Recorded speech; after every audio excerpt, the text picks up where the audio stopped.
thank you, Sean, my friend, for being our guest in Denim and Leather podcast. Thank you for having me. Nice to be here.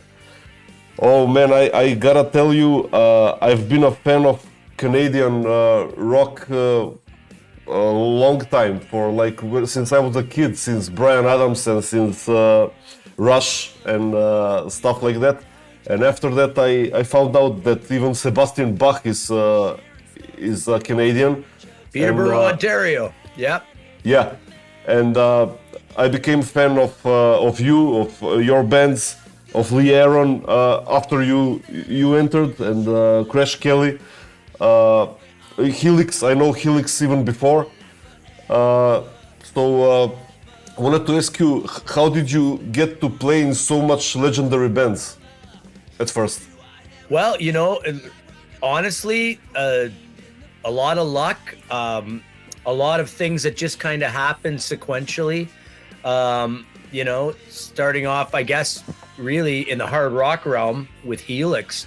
And Helix was the first band I ever saw in concert. Helix and Honeymoon Suite. So I actually had a chance to play with both those bands and write songs and go in the studio with both of them, which is kind of amazing to me.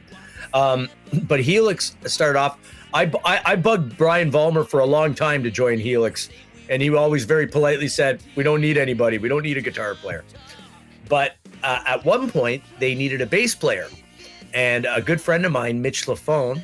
I know Mitch, the podcaster, the journalist. Correct. Yeah, he's a great guy. Great guy. And he put in a good word for me. And Brian said, oh, yeah, that guy's been bugging me for years. Yeah. So anyway, I ended up joining as a bass player. And that's how that started. So... But with Helix, you played bass before in bands, no? Or only guitar? I did. I played bass when I played bass on like recordings, and I filled in with bands playing bass, and I studied double bass actually in high school. But I'm a guitar player primarily. But honestly, I would have washed windows to be in Helix. I would have done anything. I would have played cowbell. I just wanted to be in that band, Yeah. So it was funny because the first thing Brian told me was, listen, you won't be playing on any records, and you won't be doing any writing. I've got writing partners. And I just went, okay. And then of course I just started needling my way in, and I ended up, even after I left Helix to join Nelly Furtado, Brian and I continued an amazing songwriting relationship. I played guitar on a lot of records, played bass on a lot of records, co-produced some records, and I've had a wonderful relationship with Helix. Yeah, I wanted to ask you, we went into a direction directly on the bands, but I wanted to ask you, what's your background since you were a kid, in the music background when you were growing up, Yeah, well, I mean, I got hooked on 80s rock, very early. It started really with bands like Quiet Riot and Motley Crue. But really, the hook got set by Twisted Sister. Oh man, you just hit me in my heart. It's my favorite band. Twisted Sister. I'm a fan. I am an SMF. Man, I'm a sick motherfucker for life. Up on my wall, my two prized possessions, signed albums. I was lucky enough to work with Dee Snider on his Rock and Roll Christmas. Yeah. I know that. I remember that. Okay. Yeah. So. Yeah. To have something signed that says your friend Dee Snider is mind-blowing to me. Man, I was a good friend. I met the guys a few times through Danny Stanton, Danny? Yeah. Through Danny, I met all of the band, and when Dee saw me the next time, I have a tattoo on my arm from his first solo album, Never Let the Bastards Wear You Down. Oh, right on. So I have the tattoo here, and he saw me, and he was like, "Oh man, where are you? What you doing?" And I'm like, "You know me? Of course, man." Yeah.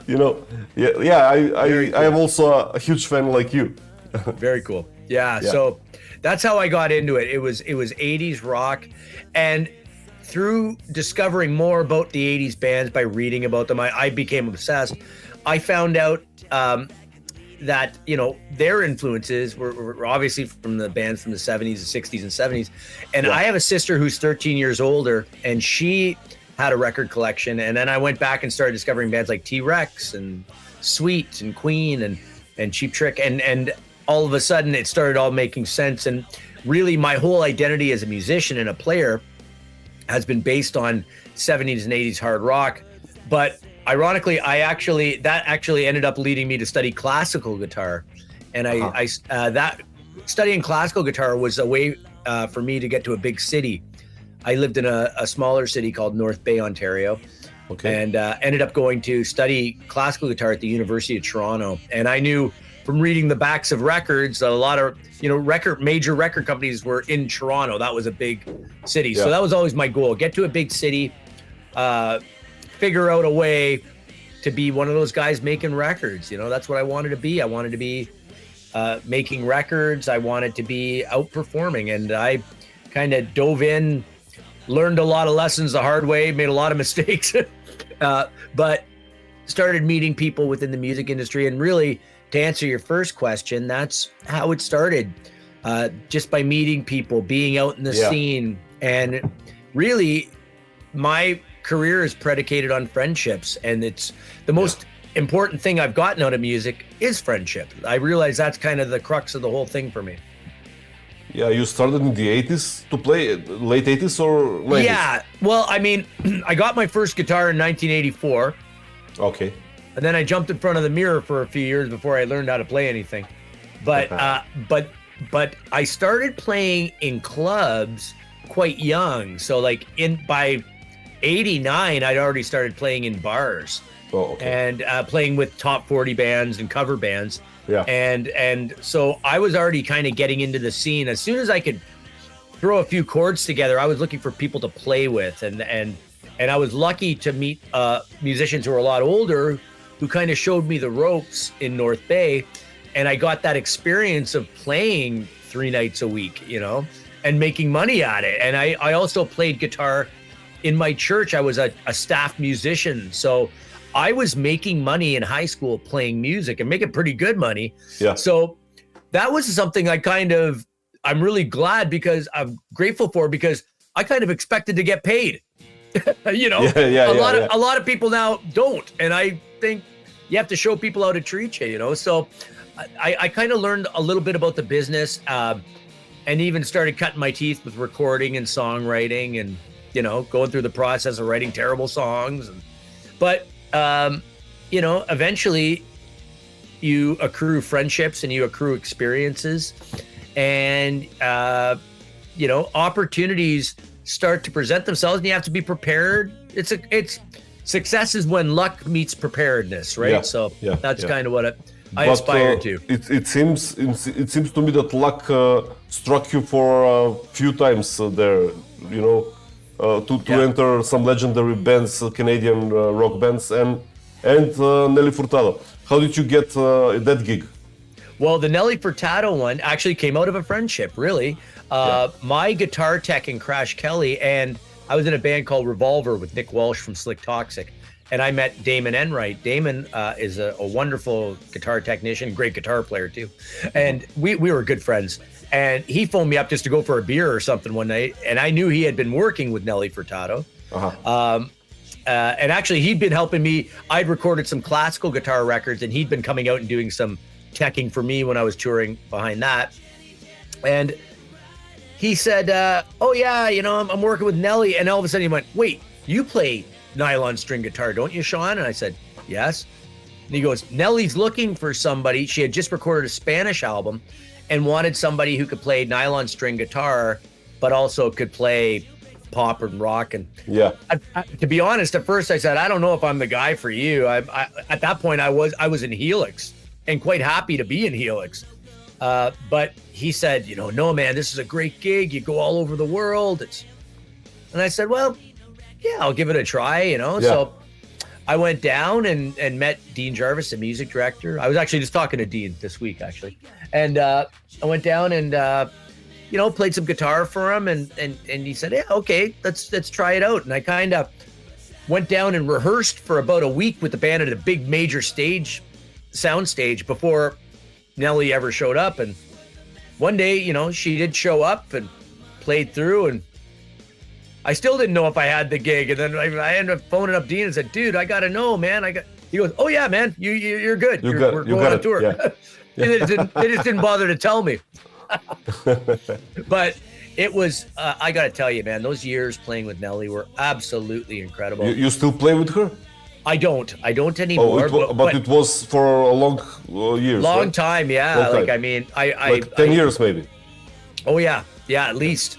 And you know, continued even. I did some sessions for her new record. I don't know if anything's going to end up on it, but okay. you know, we're still friends and we still talk and everything. Yeah, I saw that she just released some single a few months ago with the old gang, Justin Timberlake and something. Yeah. So she's making a comeback, and she's such a talent. I wish her all the best. I can't wait to hear. She's been like a guilty pleasure music for me, you know, because I'm not into pop, but she's like okay for listening for me, you know.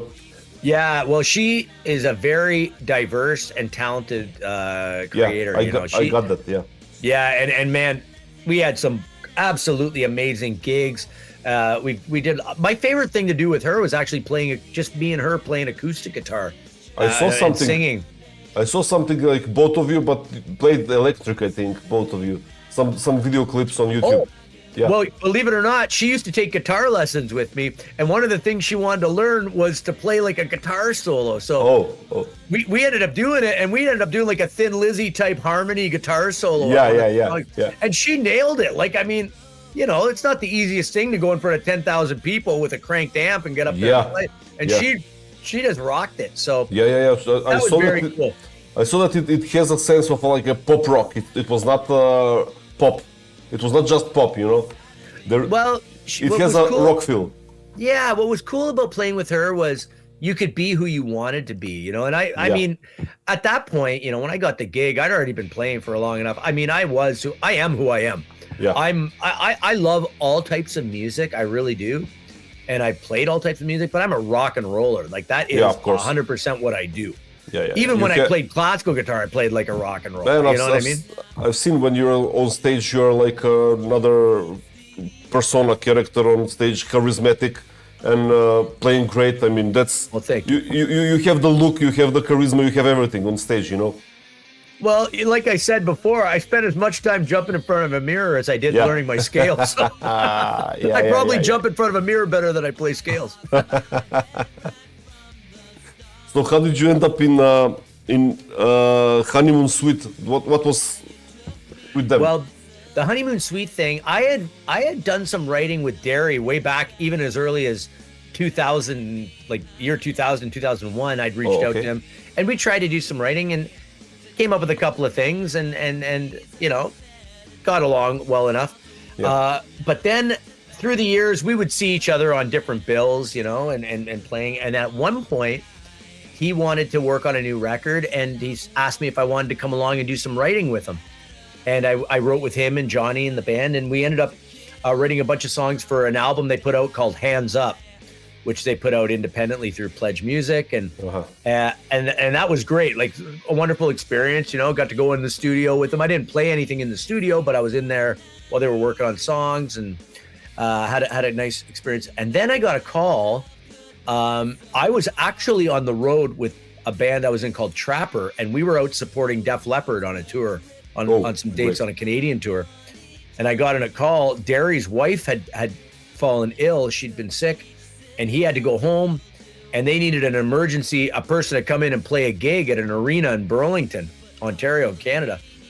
They asked me.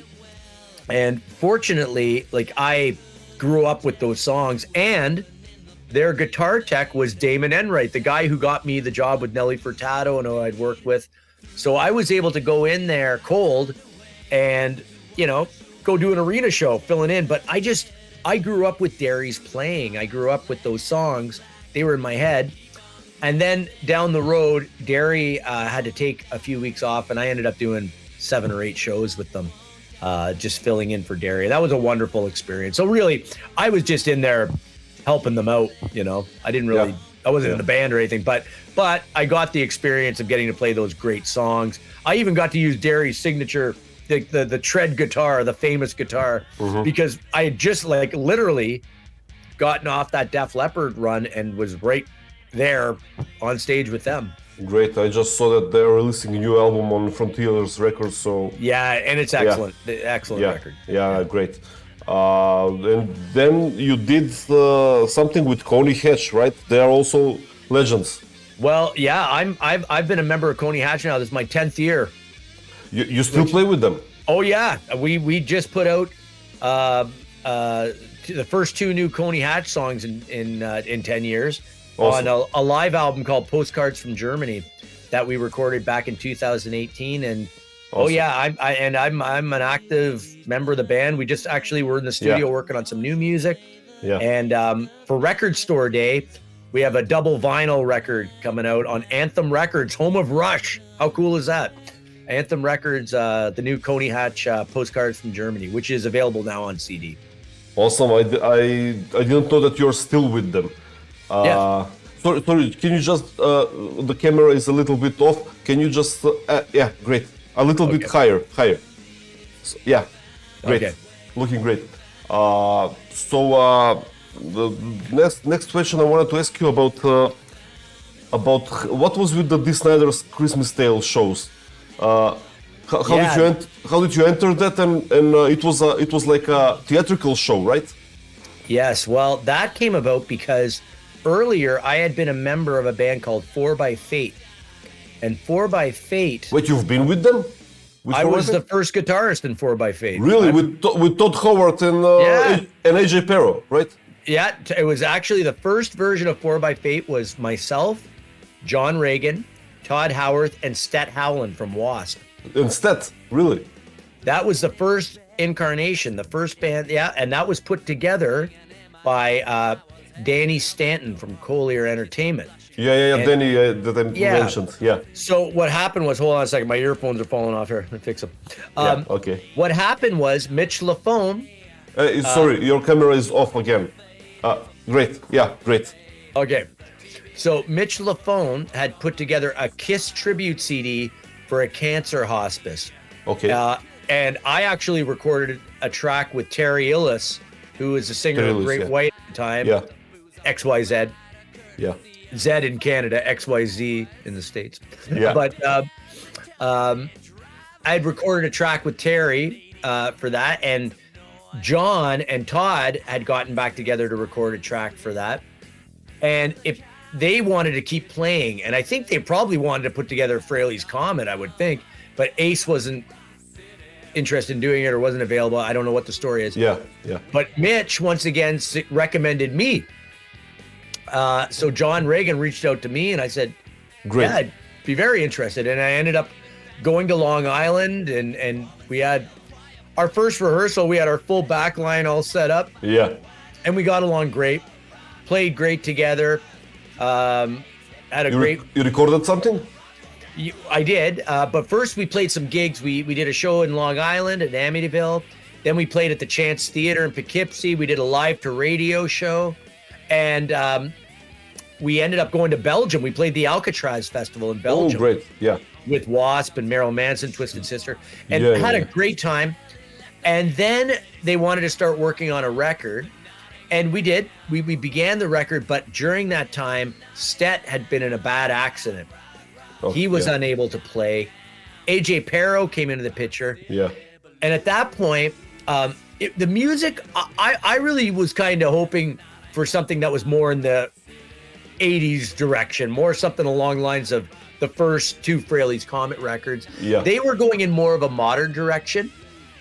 So a little bit of artistic difference. Also, with Stet not there, it felt a little different. It was a thrill to be on a record with AJ, don't get me wrong, the great AJ Pero. But also, I'm in Canada. They were in the States. I was still busy with Nelly. I had just had a new baby. It seemed like maybe it wasn't the best time. So we Also, I think Rob Affuso from Skid Row entered, right? That Rob came after AJ passed, unfortunately. Yeah. Rest in peace, AJ and John Reagan. Yeah. You know what? I'll talk about John in a sec because I have something to say about that. But okay. we parted ways as good friends. No problems. But I was fortunate enough to have recorded a few tracks for the record, so I'm very proud. And you know what? When I listen to that record now, it's really quite spectacular. Like they did an amazing job. Yeah. It is. You know, but it is very tight. Very tight, and a little darker, a little more aggressive, but a beautiful record. Proud to be part of it. And John and I actually reconnected for my new book. I interviewed him for my book, and I'm so glad we had a chance to reconnect. He's such a gentleman and, master musician. Played with so many legendary artists, the Rolling Stones, David Bowie, Peter Frampton, Stephen Stills, Billy Idol, you name it, right? Yeah. So anyway, great guy, and that was a wonderful experience. All of that to say, through meeting Danny, I knew that Dee Snider was coming to town with this Christmas musical. Yeah. So I reached out to Danny. I said, Danny. Hey, sorry, the camera is a little. Yeah. Great. Sorry, buddy. I'm sitting on a laptop. Yeah. But Danny, so the Christmas musical was coming. I thought there might be a chance for me to play guitar in the orchestra, play in the pit in the theater. Yeah. So I reached out to Danny, and he goes, yeah, no problem. And the next thing you know, I get an email. It's like, here's the script. I go, well, what do I need the script for? Just send me the score. Well, the band is on stage, and it's an acting and dancing and singing role. Yeah, it's like a fictional band, right? Yeah, man, but you're acting. You're acting, with lots of lines and Broadway choreography. And you're singing. And I was like, oh my God. But listen, man, I wanted to play guitar with Dee Snider. So I went to the audition, and I write about this in my book. And listen, I'm no actor, but I knew I could play the guitar well enough. And I guess they were having a hard time finding someone who could play that style of guitar. But you pulled it off. You know what? By the will of God, I managed to pull it off somehow. You killed it. You know what? It was one of the greatest professional experiences in my life. I've never worked harder at something, but I loved it. And it gave me, I love theater. And fortunately, I just finished last year a 3-month production of Rock of Ages. And I got to be on stage again and play in the pit. And I love musical theater if it's rock and roll based. Yeah. So anybody ever wants to hire someone for rock and roll based theater, call me. I love it. Like the Rock of Ages that Dee was a part of in Broadway, right? Yeah. So we did a huge production of it here in Toronto. More entertainment. It was amazing. So I loved it. You were like I think in the Broadway was Joel Hoekstra, right? Yep. Joel and a few, I forget. I don't know if Al Petrelli did it or not, but there was a few of the New York guys. Yeah. It was a great experience for you in to be in theater, of course. Yeah, man, it was a lot of fun. Oh, what about? I want to ask you next about the metal queen Lee Aaron. How did you get that gig? She's also legendary artist. Oh, amazing. Well, I'm a lifelong fan of her too. I met Lee because I had written a book about Canadian heavy metal and hard rock in the 80s called Metal on Ice. And in the midst of writing that, I wanted obviously to reach out to her and get her perspective as a female artist and a legendary artist coming up in that era. So I interviewed her. She was gracious enough to give me an interview. Got on great. But at the same time, I was working actually for this company here, Coalition Music, a music management company out of Toronto that manages Our Lady Peace, Simple Plan, Finger 11, a lot of big Canadian bands. And they said, they knew I was writing a book, so they said, hey, we've got a record label through Warner Music. Why don't we do a record? You can produce a record. We'll get some of these legendary artists, we'll re-record their songs, and we'll put on a concert. And I said, oh, that sounds amazing. So like a promotion of the book or something. Yeah, right? exactly. It was like a soundtrack, a companion for the book. So you wrote 2 books. Yeah. 2 books, and I'm working on my 3rd right now. I will talk to you about the 2nd one. I will ask you. I know about that one. Yeah, man. Yeah. So anyway, we were looking for artists, and we were like, do you think Lee Aaron would be interested? Well, I reached out to her, and she fortunately, because I had known she had, she was also working on jazz recordings. I wasn't sure if she was still doing rock and roll. Heavy metal, yeah, interested in it. But she was open to being a part of it, and she liked the recording we did. And I ended up flying to Vancouver to work with her on her vocals. So we went in the studio, and in the studio, we realized that we had a lot in common. We got on very well. And it just kind of casually came up. I said, hey, if you ever need someone to sub in for you, let me know. And it turned out she needed somebody to sub on guitar for 3 dates in Ontario. And she asked me, and I jumped at it. And I think she'd say this too. We had our first rehearsal together and it clicked. It was one of those magical things where it's like, just with the whole band, with her husband, John Cody on drums, with Dave Reimer, and we had a amazing keyboard player at the time, Kevin Saunier as well, Toad. Instant chemistry. Yeah. Yeah, that was it. It was instant chemistry. And 10 years later, and we're just about to release our 7th album together. Yeah. It's been amazing. I love her. Oh man, incredible stories from you entering and being invited in bands. That's amazing. Very lucky. It means that not only lucky, but it means that you're a quality guitar player. Well, thank you, man. How many records do you have behind you? Recorded. Oh, jeez. I don't know, man, because I did a lot of session work too. Also, you do studio work, okay? Yeah, I was lucky. Like I would meet somebody somewhere. Like I did a TV show here in Canada where I was an MD, and I meet a producer. Next thing you know, come play on this, come play on that. And so I did a lot of session work, but with my own band, Crash Kelly, I have a new record coming out in April. Yeah, I know. I saw it. Mixtape, right? Yeah, mixtape, a bunch of covers to go, a soundtrack to my new book. Okay. But with Crash Kelly, we did 3 original records. We had a best of compilation in Europe. I mean, Lee's at 7. Helix, I did about 7 records. Coney, we've got a couple of live records. Carol Pope, Rough Trade. I mean, so you got about 20, maybe more records with original music. Yeah. And all my classical records, I put out 4 classical records. Really? Too, right? Yeah, which my best-selling records were my classical guitar records. Whoa, man. Yeah, which is too bad because there's real classical guitar players out there who don't sell that many. So I was really lucky. But your band, Crash Kelly, is your band. You made the band, right? That was that's my band. This was like 20 years ago, maybe more, 25 years ago? It actually was 21 years ago. It started... 2003 is when we put out the first independent record. Okay. And then we ended up licensing that record. That was through my managers, Chris and Rebecca Case. They had an independent label. I've listened to that music, to that band. So it's like a little bit of glam rock in the 70s that I heard, a lot of influence there.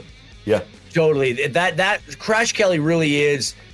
it's like 70s glam meets early 80s Sunset Strip. But really, it's rooted in 70s glam. T-Rex, Bowie, Queen, Cheap Trick, Thin Lizzy, lots of Thin Lizzy. Yeah, sounds like that, yeah. Yeah, man. Maybe a little bit, even a little bit New York Dolls or something more like attitude. Punk attitude, yeah.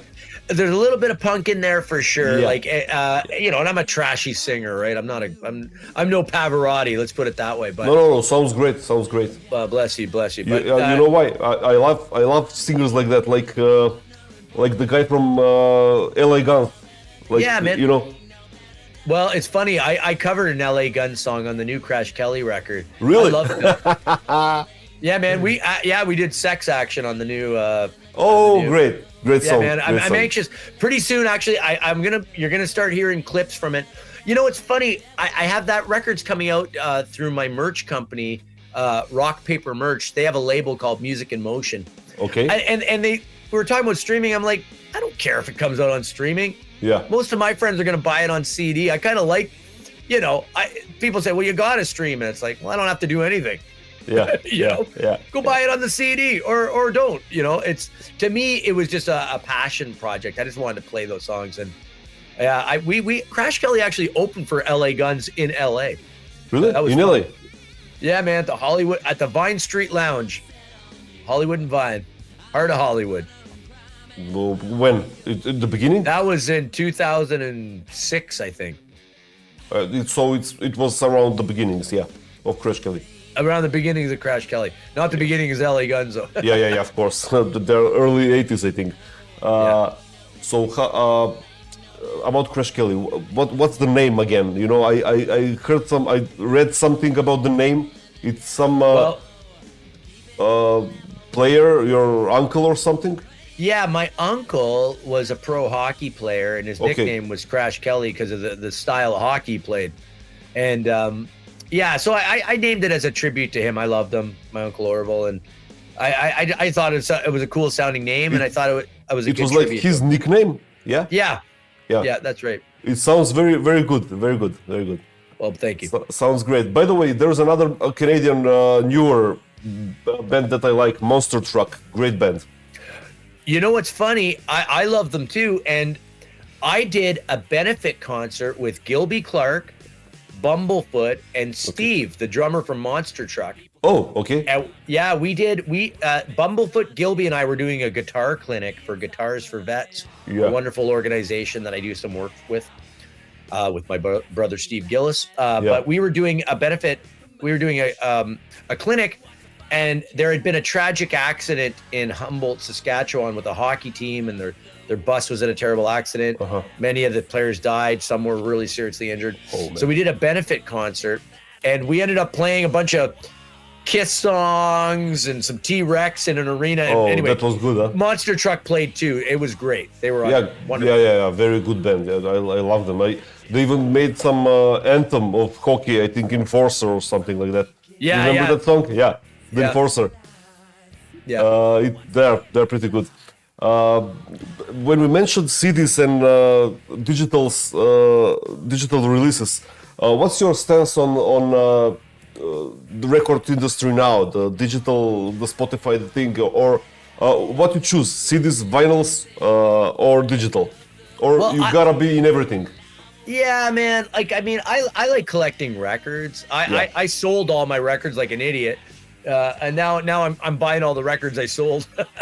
but I just love the tactile experience. I like listening to records as much for the ritual as anything. I sold all my CDs because I needed the space in my house. So you want vinyls more? Man, I like vinyls, and I listen to music digitally too. There's a convenience there, but as a model, it's terrible. Terrible. There's so much music out there. Now, I don't have a problem with that, because I think what I like about the internet was the democratization of music, where everybody has the platform. Everybody has equal. How we say? Yeah. We can, and with the same laptop I'm talking to you on, I can make records now that get heard all around the world. Yeah. Technology is a wonderful thing. I have no problem with it. Yeah. But what is missing are the humans that there were a whole team of people. I caught the very tail end of tour support and marketing and someone paying your rent when you're on the road. I was very lucky. And to have that, and you see the value in that now with bands from the 80s and 90s who can go out and play because they had people who were out there creating their brand for them, right? And now it's up to you. And this idea that you constantly have to be putting stuff out, I hate that. That's what I wanted to tell you. It's like Spotify says that CEO, like you have to put up music like in 6 months or in a year. Here's what or I something say to like that guy. That guy, I do what I want to do, and artists should do what they want to do. What my advice to artists is, don't do that. Write great songs that you love, and when you need to share them, then you share them. Don't let that asshole tell you what to do. Sorry, pardon me. Man, I share your opinion. You know why? Because you cannot be that much artistic to put out music like every month. No, man, and you gotta hold something back too. And when great songs also get missed because there's so much out there. Yeah. True. Great albums get missed. Yeah, man. Like, I mean, it's tough, and I also miss the idea of working a single and like letting it get out there, letting it sit, rather than, well, you got to make sure there's 7 singles out before your record comes out. It's like, what? Yeah. That's nonsense. I don't know. And 3 or 4 videos, you know. Yeah. And now, want to be a ballad. Yeah, but you're to be fair now. Also, I'm saying that it's kind of like, get off my lawn, you kids. You know, I'm an old man. Yeah. You know, I don't know what it's like to be a young artist out there. Like I was still working in the pop world, like 8 or 9 years ago, working as a music director for artists. But I realized what I value in music was going away. It was becoming more about tracks, more about taking away the band. Now you look up there, maybe see 3 people and one of them's got a laptop. It's not what I do. I love interaction with human beings on stage. Yeah, you love not just the chemistry, but the raw intensity, the how you say, the hum of the guitar and stuff like that. Yeah, you know? Man. Like I want that stuff. I want the humanity. Yeah. I want the humanity in the business side too. I want the people. I used to love getting on the phone with the art director. I used to love talking to the marketing people. I'm still friends with all the people that, you know, with Crash Kelly, our record company in the States. I'm still friends with all those people. How wonderful. Yeah. You know, and not many of them even work in the record industry anymore, because there is no record industry. Not much of one. Not much of one. Yeah, that's not just in the rock, but in every type of music there is no record industry. Yeah, it's different anyway. Everything is like do it yourself and do it on platforms. Yeah, man. Looks like that. What's your future plans, man? Future plans? Well, I mean, we got a new Lee Aaron record coming out April 24th, Tattoo Me. Yeah. Some amazing new cover versions. Very proud of that record. Got the Coney Hatch record coming out for Record Store Day on vinyl, double vinyl. New Crash Kelly, you can get it at my merch store, the Sean Kelly merch store at rockpapermerch.com. Mixtape Volume 1. It's the soundtrack to my most recent book, Don't Call It Hair Metal. Art in the Excess of 80s Rock. Yeah. But I'm actually working on a brand new book too. What's going to be called? Or you're not telling? Not telling yet what it's called, but I will tell you it's all about pointy guitars. I'm very excited about it. Really? It's about guitars? Yeah. So when it comes out, you want to come again on my podcast, man? Oh yeah, I'd love to. You have to get your copy of it. Great. Tell me about your Don't Call It Hair Metal, because you're still promoting that book. You know, it was freshly. It was last year. It came out. Yeah, right? It came out. Yeah, May 2023. And you know what? Basically, you know, it's a love letter to the music that I grew up with. Right. It's kind of like basically trying to find out what the artistic intention of what these artists was trying to do, what these artists were trying to do, and also the timeline, how it changed, how the music developed through that decade, and what it meant to people. Like, you know, it often gets maligned. It often gets cast aside as being frivolous and bad-mouthed and stuff like that.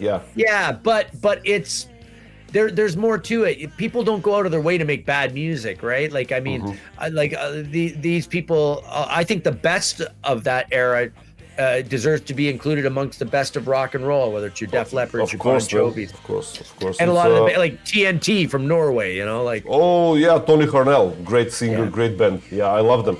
I grew up with Tell No Tales. What an album. Well, we just played with them in Sweden with Coney Hatch. We played Sweden Rock this year. Really? And they had the dressing room beside us, so I got to hang out with Ronnie Lutekro. I was so happy. Wow, man, great. I'm a drummer in a band for 24 years, so we used to learn how to play from their album Tell No Tales, me and the guitar player, you know. Right on. Well, Diesel Doll was there too, so very good. Yeah. So about the book, one more question. Do you hate the term hair metal? The term hair, you know? It's funny. I actually don't care what you call it. You could call it yogurt if you want. I don't care what you call it. But what I don't like is that I find the term to be reductive, meaning that the term was applied to the music as a pejorative term. It was to put them down.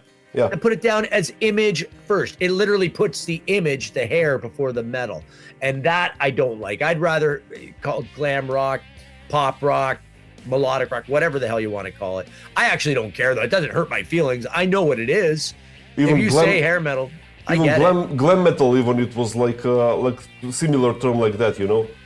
A little bit, yeah. It's got the same thing, but the hair metal, like I mean, I don't know. Flock of Seagulls had a weird haircut. Duran Duran had big hair. We didn't call it. Elvis Presley had a pompadour. We don't call it pompadour rock. What was that guy's name of Duran Duran? Andy, that made the hard rock albums. Who's Taylor? That? Andy Taylor. Oh yeah. Take it easy. Thunder. He made Thunder. Well, he produced Thunder. Yeah. Produced but he has an album called Thunder before he produced Thunder. That's right. But it's a great hard rock album, I think. Oh yeah, and even the Power Station, right? Yeah, like the stuff he played. Actually, the stuff in Power Station was very influential on me. When I heard the solo in Some Like It Hot, and the one he did on the version of Bang a Gong with the whammy bar. Oh, I love it. Yeah. I also like the band Thunder, so it's it's like a great synchronicity here. Yeah, buddy. Okay, man. Thank you for being my guest on my show. And we should finish up. Thank you very much for accepting my invitation. It was a great talk to you. Yeah, man. Wonderful to talk to you. Thank you for having me. Of course, man. Hope to make some conversations again when your new book, the third book, comes out. You know. You got it, man. You got it. Thank you. Thank you for everything, man. Thank you. Have a good one, Eurosh. Take care. Thank you, man. Thank you, Kenny. Bye-bye.